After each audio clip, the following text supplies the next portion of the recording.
গোলাপগঞ্জে বিক্ষোভকারীদের হামলায় 9 সেনা সদস্য আহত হয়েছেন।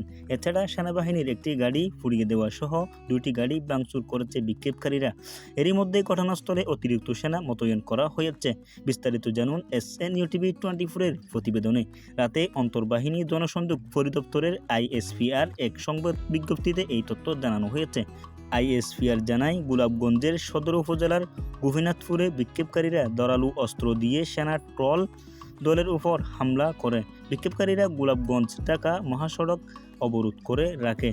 প্রাথমিকভাবে পরিস্থিতি নিয়ন্ত্রণে আনার জন্য দায়িত্বরত সেনাবাহিনীর 2টি ট্রায়াল দল ঘটনাস্থলে যায়।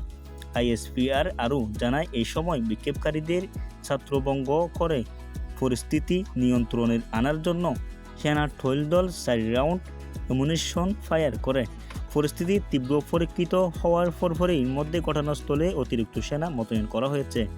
সময় উত্তেজিত বিক্ষোভকারীরা সেনা ট্রয়াল দলের উপর ইট ফাটকেল ছুড়ে মারে এবং দেশীয় অস্ত্র দিয়ে ট্রয়াল দলের সদস্যদের আঘাত করে। এতে 3 জন অফিসার, 1 জন জুনিয়র কমিশন অফিসার ও 5 জন সেনা সদস্য আহত হয়েছেন। এছাড়াও বিক্ষোভকারীরা সেনাবাহিনীর একটি গাড়ি পুড়িয়ে দেয় এবং 2টি ভাঙচুর করে। আহত সেনা সদস্যরা চিকিৎসাধীন এবং তারা সংখ্যামুক্ত বলে জানিয়েছে ISPR। তাহলে ভিডিওটি দেখে কেমন লাগলো বিস্তারিত অবশ্যই আপনি আমাদের কমেন্ট বক্সে জানাবেন, এবং আপনি যদি আমাদের ইউটিউব চ্যানেলটি দেখে থাকেন আমাদের ইউটিউব চ্যানেলটি সাবস্ক্রাইব করবেন, এবং ফেসবুক পেজ থেকে দেখে থাকলে ফেসবুক পেজটি ফলো এবং লাইক করবেন। আসসালামু আলাইকুম ওয়া রাহমাতুল্লাহি ওয়া বারাকাতুহু।